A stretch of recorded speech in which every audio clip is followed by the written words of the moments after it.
So in this video, we'll be discussing ankylosing spondylitis. So basically, it falls under the category of spondyloarthropathies. They are also called seronegative spondyloarthropathies. So spondyloarthritis, it refers to a group of inflammatory joint disorders sharing similar pathogenesis. The pathogenesis is similar in all of them, but it is distinct from rheumatoid arthritis. They usually involve the spine, arthropathies, and peripheral joints, So they have overlapping articular as well as extra-articular features. They have a strong association with HLA-B27. RA is negative, RA factor. So that is why it is also called seronegative spondyloarthropathies. They include ankylosing spondylitis, reactive arthritis including Reiter's syndrome, and psoriatic arthritis, inflammatory bowel disease. So IBD-associated spondyloarthropathy and undifferentiated. So there is non-specific synovitis in the joints. However, a distinctive feature is extrasynovial inflammation.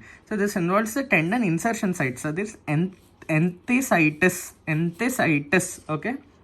Then joint capsule is inflamed, periarticular, periosteum, cartilage, and bone, subchondral bone. So the inflammation resolves, leaving behind fibrosis. Fibrosis calcifies, ossifies, leads to joint fusion. So there are bony spurs that are formed. They bridge the adjacent vertebral bodies in the spine. So syndesmophytes or protrude at the sites of ligament attachment, especially at the olecranon spurs or the calcaneal spurs. So you can have large central cartilaginous joints. So sacroiliac joint is mostly affected, and then intervertebral joints as well, symphysis pubis. Okay, so there is asymmetrical. Rheumatoid arthritis was symmetrical. This is asymmetrical inflammatory oligoarthritis. So there's involvement of spine, so spondylitis and sacroiliac joints. So HLA-B27, enthesitis, it is important. Then RA factor is negative. Extra-articular features, you can have conjunctivitis, buccal ulcers, bowel ulcers, urethritis and prostatitis. Urethritis especially in Reiter's syndrome. Okay, so lower region. Next, ankylosing spondylitis. It's a chronic inflammatory disease of the axial skeleton. So ankylosing, there is fusion of the spine. So back pain, progressive stiffening, and fusion of the spine. It has a predilection for sacroiliac joints and the spine. So ankylosis refers to fibrous or bony bridging of the joints. It is there in the intervertebral discs. Okay, HLA-B27 association, close relatives, and infections. So basically, there is increased fecal carriage of Klebsiella aerogenes. Okay. Next, it affects young adults, young males basically. Okay, so articular features, see, spine and lumbosacral joints are mostly involved. So you'll have low back pain, then stiffness, then finally fusion. So pain is worse in the morning, it is relieved with movement. Okay, as the disease progresses, the whole spine is affected. As the spine becomes progressively ankylosed, there is spinal rigidity and secondary osteoporosis. So because of the spinal rigidity, so there is immobilization of the spine. This causes osteoporosis. Then pathological fractures, so spinal fractures. So the pain is well localized, okay, in spinal fractures. Acute, severe, well localized pain. Then examination, you can see restricted spinal mobility in all directions. Sacroiliac joint is involved. So if you press, then there will be pain.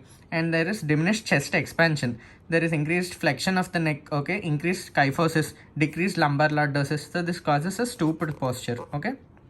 Peripheral arthritis is also seen. Next, enthesitis is there. Anterior uveitis, conjunctivitis, okay. Then again, prostatitis. So CVS, you can have aortic regurgitation, okay, that is important. Then respiratory system, you can have upper lobe fibrosis. Again, we said fecal carriage of Klebsiella. Maybe it is there in the respiratory system. So pulmonary fibrosis, upper lobe. CNS is cervical myelopathy. So atlantoaxial joint can get dislocated, okay, by fusion or whatever. Then kidneys, IgA nephropathy, amyloidosis, GIT ulcers, buccal ulcers, bowel ulcers, okay, all those common things. The next, ESR, CRP are elevated. HLA-B27 is positive. RA factor is negative. Okay. Then sacroiliac joint is first involved. If you take the X-ray, you can see irregularity, loss of the cortical margins. Okay, we talked about this. Loss of the subchondral bone, the perichondrium, all that. Right, so loss of cortical margins.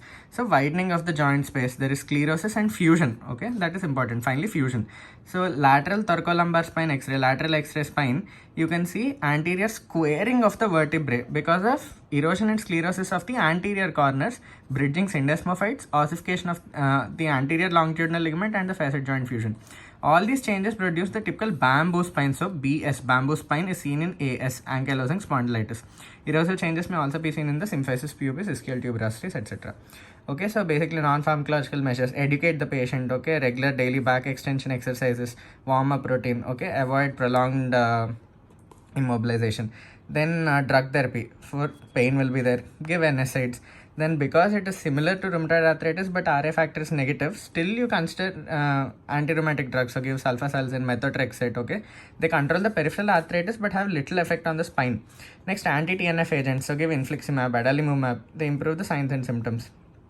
And then steroids, local steroid injections, they're helpful in enthesitis. Then surgery, go for total hip replacement, so arthroplasty or cervical fusion if there is any atlantaxial subluxation, or wedge osteotomy for fusion defects of the spine.